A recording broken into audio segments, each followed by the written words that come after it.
আমি আমার সংক্ষিপ্ত বক্তব্যে আজকে যারা এই ইসলামিক অনুষ্ঠানে এসেছেন বা অংশগ্রহণ করছেন তাদেরকে আন্তরিক ধন্যবাদ ও কৃতজ্ঞতা জানাচ্ছি। আমাদের মাঝে আমন্ত্রিত অতিথি যারা রয়েছেন তাদেরকে ধন্যবাদ ও কৃতজ্ঞতা জানাচ্ছি। এই অনুষ্ঠানের যারা মহতি উদ্যোগ নিয়েছেন, অক্লান্ত পরিশ্রম করেছেন, তাদেরকেও ধন্যবাদ জানাচ্ছি। আমাদের চারিদিকে যে অপসংস্কৃতি, এই অপসংস্কৃতিকে রুখতে হলে, এই অপসংস্কৃতিকে যদি আমরা রুখতে চাই, তাহলে আমাদের এ ধরনের অনুষ্ঠান বারবার করে করতে হবে। আমরা যদি ইসলামিক অনুষ্ঠান বেশি বেশি করে আয়োজন করি, তাহলে আমরা চারিদিকে যে অপসংস্কৃতি রয়েছে, নাচ গান বাজনা আমাদের সমাজকে যে নষ্ট করে ফেলতেছে, সেটা থেকে আমরা বাঁচতে পারবো।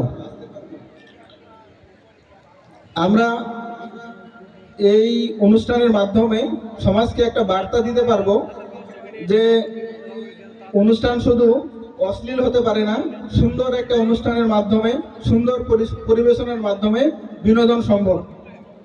আমি শিলমুল ফাউন্ডেশনকে ধন্যবাদ জানাচ্ছি, সেই সাথে আমন্ত্রিত অতিথিবৃন্দ যারা সময় দিয়েছেন তাদেরকেও ধন্যবাদ জানাচ্ছি। দর্শকবৃন্দ, আপনারা সুন্দরভাবে অনুষ্ঠান উপভোগ করেন, এই বলে আমি আমার সংক্ষিপ্ত বক্তব্য এখানে শেষ করছি। আসসালামু আলাইকুম।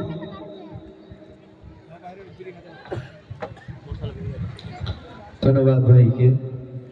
এ পর্যায়ে আমাদের মাঝে সংক্ষিপ্ত বক্তব্য নিচ্ছেন আমন্ত্রিত অতিথি জনাব মোহাম্মদ আরিফুর রহমান ভাই, শুরা ও কর্ম পরিষদ সদস্য, বাংলাদেশ জামাত ইসলামী, রানীশঙ্কেল উপজেলা।